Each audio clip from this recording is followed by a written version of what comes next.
So it's a 2010 Toyota Corolla. Be replacing the AC compressor down there. So first step is removing this belt, and there's a 14mm bolt down there as well as a 12mm here, and that'll loosen up the system, and then we'll just loosen this bolt here.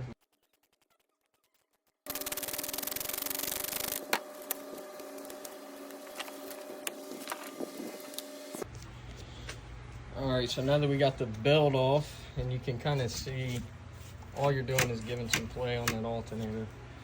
So the belt's off. Alright, so we're under the car now. I just took this off. It was just 4 screws and 2 10mm bolts. All this is an engine.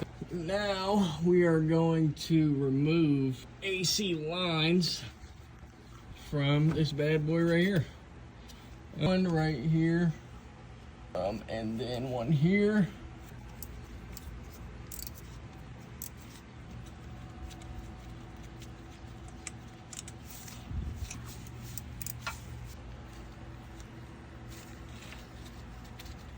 There's 4 bolts total that we're gonna have to remove.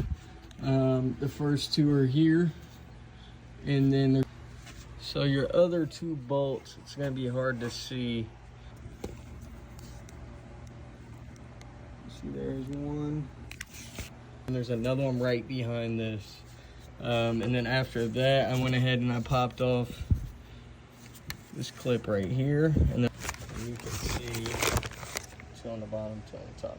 So we're gonna take all these bolts out, pull the old system out, and install this new one.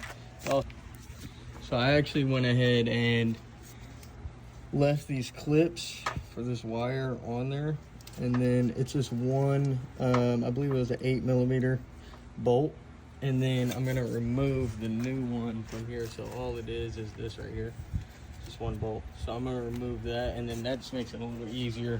See, old one is out, and it was just those 4 bolts holding it in, 12mm. So we got our O-rings installed into these, and we removed those covers. I went ahead and threw the covers on the old one just to keep the oil in there. Got the new compressor installed. I got the bottom bolts pretty much tightened up. I lied. Before we put the belt on as well, we're gonna have to put these lines back in. So I'm gonna use a little bit of this, and all I'm gonna do is just tap my finger, rub it around a little bit, just to lube it up, and then pop these into place. So now you can see there's the new one.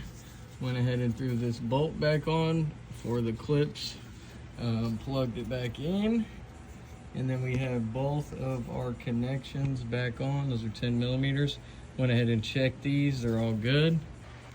Okay, so we got the belt back on. I haven't tightened anything up yet, but as you can see, down behind this, come around here, and then it's pretty simple. You can look up, if this isn't your vehicle, you can look up the diagram, and it'll show you exactly how it goes.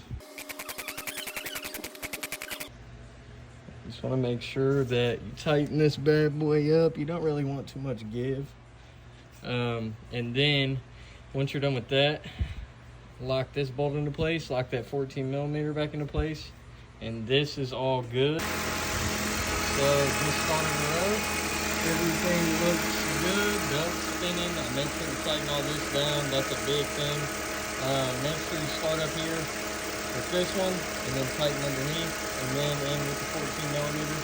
I went ahead and threw the engine cover back on down there, and everything is good to go.